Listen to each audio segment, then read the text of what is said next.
What is up, everyone? Barricade here, and I'm bringing you guys my review of Dragon Ball Super Episode 47.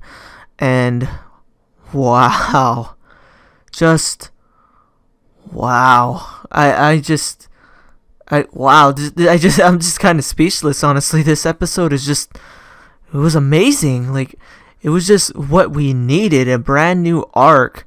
That while it is a little bit of a repeat of what we had before, a destroyed future and Trunks coming back, it was still extremely interesting and just flat out amazing. Like, I was really, really into this. And I'm going to go into a few things that I did find a little off, though, like little contradictory and things like that, and kind of just throw out my little speculations.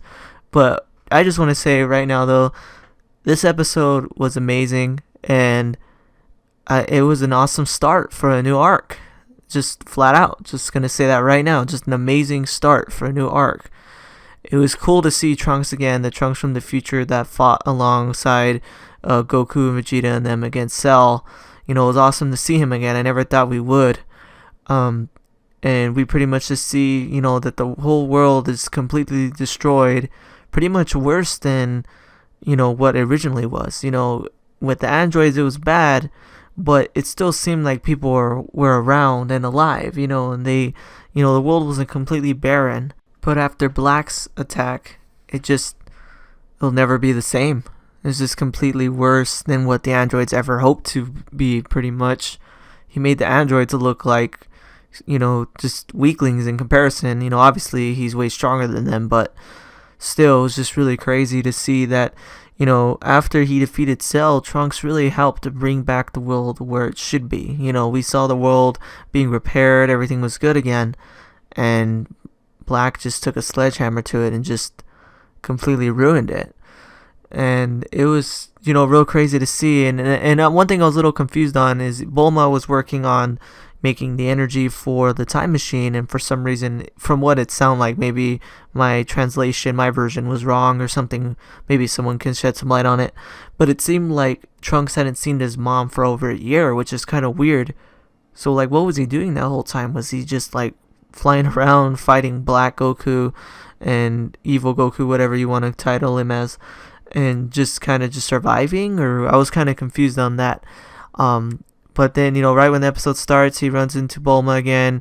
She gives him the energy for the time machine, tells him he needs to make it to Capsule Corp, and Evil Goku just attacks. And honestly, I just have to say right now, while this may sound a little cheesy, and when we saw Bulma get obliterated, it got to me. It really did.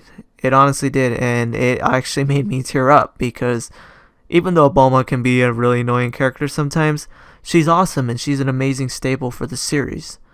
And just seeing her be completely killed like that, so brutally, it was just like, whoa, this is real, this is dire. And it honestly got me teared up, I ain't gonna lie, it really did. And then we got, the little parts with, Goku and Piccolo training, doing the training as they called it, when they're just simply gathering lettuce. And then we got the cool little information about the Omni King, where he's so powerful that he can actually destroy entire universes, without even, batting an eye. And there was actually 18 universes before, and he just got angry one day and destroyed 6 of them in an instant. And now there's only 12. So that was actually a pretty cool little interesting fact to know, that this guy is pretty much their version of like the One Above All in Marvel. In Marvel, they have a character called the One Above All, which is pretty much the same thing, a pretty much unbeatable god that rules over the universe and, can't be beaten. So it's kind of like their version of that, which was really interesting. But that was just kind of like a small little part in the episode. And then we go back to Trunks' future, and you see that he's with Mai, and that's the thing that's annoying me right now. Maybe someone could shed some light. Maybe there's some explanation that hasn't really been stated yet, or stated somewhere in an interview or something. Maybe someone can help me here. I don't get how Mai is there. I really don't, because of the fact that, and the only reason why she would be with him in our timeline is because of the fact that she was wished to be young again, thanks to the Dragon Balls when they made a mistake. Well, no, simple wish. The thing is, in the future Trunks time, it doesn't really make sense. It doesn't really add up. And here's the main reason why it bothers me. from what it seemed like in Battle of Gods and everything when they explained it, it seemed like they did it, not too long ago. Like it just happened fairly recently. Trunks was already a kid. It was around the time, probably after Kid Buu's defeat or so, maybe right before Battle of Gods, and that wish happened. But in the future timeline at that time, everyone was dead already. The only one alive was Gohan and him. And at that time, the Dragon Balls didn't exist in the future timeline version. So how can they have wished themselves to be young again around that same time frame when in that time frame in the future universe, the Dragon Balls are already gone?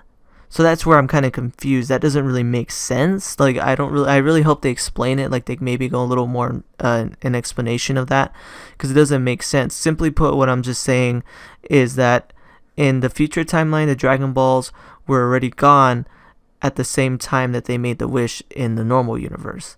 So it doesn't make sense that Mai could be there. So I don't know, it just doesn't make sense. And I really hope they do explain it though, because that's just the only thing I really see wrong with this arc at this time, and that's the only thing that's kind of pissing me off right now, because it just doesn't make sense in my opinion. But besides that, we got to see that little bit of a nostalgic feeling with me. I don't know why, it really got to me too when we saw the little cat that Bulma's dad has. Just something about it that actually pretty much gave me another feeling of sadness, and a little bit, not really teared me up, but just gave me a little bit of a nostalgic feeling and gave me a little more of an insight on how dire the situation is. Everyone's gone, even that cat's owner, which was his grandfather's dad as well, probably by the androids, but still, at this time it's still really crazy to know that he's pretty much probably the only person alive in the world at this point. It's just that bad of a situation. And then at the end of the episode, we see that Black Goku, Evil Goku, attacks, and Mai tries to help Trunks get away, but then she just gets completely destroyed as well. Luckily, her body was actually intact, so that was actually kind of nice of Evil Goku. But unlike Bulma, where he just completely obliterated her, but she still died, and the episode ends with Trunks looking at Evil Goku and just being enraged. But the other thing that was actually annoying me in this episode too is while he's fighting Evil Goku, why the hell didn't he turn Super Saiyan? I'm confused. Why wouldn't he transform? The one thing I'm thinking is, what if he's like a Gohan now, where after the androids he just stopped training, he stopped getting stronger, and he kind of became like Gohan, where it's too much of a strain to turn into a Super Saiyan. It's really hard for him. So that's what I'm thinking it might be, that he's pretty much not strong anymore, and that's why he didn't turn into a Super Saiyan. Come on, dude, this guy just killed your mom, and then now your girlfriend, you should just be going crazy right now with electricity flying out of you and crazy golden spiky hair. That's what should be happening right now. But just for some reason it isn't. So, and another thing too is the fact that his hair is blue. People keep saying that it's because the fact that in the manga, it's like a manga thing, they're trying to match it. The thing that's actually, from what I've seen, I think that's actually wrong. I think they got it confused, where in the manga, Bulma and Trunks' hair and everything is actually purple, but in the anime they made it blue for Bulma, but left Trunks at purple. So I think that's where they're kind of confused, and even then it still doesn't make sense. Even if they did, let's just say they were right and they wanted to make it more like the manga, then why didn't they just make Kid Trunks' hair purple, or blue? Why didn't they make Kid Trunks' hair blue, but yeah, his hair is still actually purple? So that's the other thing that doesn't make sense, how young Trunks has purple hair but older Trunks has blue hair.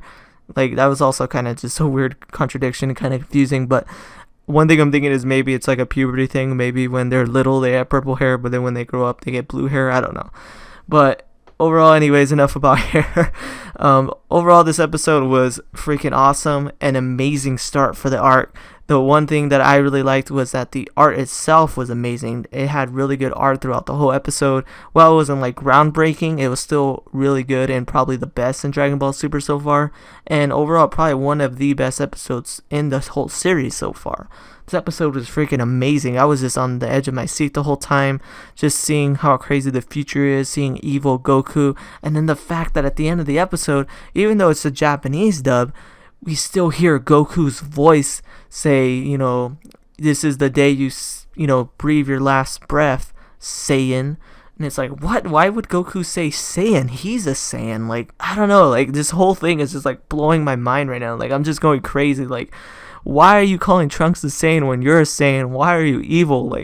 what is going on? Like, I just really want to know what the hell is this going on with this arc. It's just so crazy and confusing, but I'm just really, really enticed, and I cannot wait for the next episode because this is freaking awesome. And this is Dragon Ball, and this is just going to keep going, and I'm going to be hooked. This is what I've been waiting for. But overall, this episode is freaking awesome. I freaking loved it. I'm giving it a 5 out of 5. Freaking amazing. But anyways, guys, if you guys liked this video, please definitely hit that like button, subscribe, and tell me what you guys think about Dragon Ball Super episode 47. I was just going crazy, and I was on the edge of my seat the whole entire time. But anyways, guys, thanks for watching, and take it easy. Thanks for watching this video. If you want to see my most recent Gears of War video, hit that link on the left. If you want to see my most recent Dragon Ball video, hit that link on the right. Thanks for watching, guys.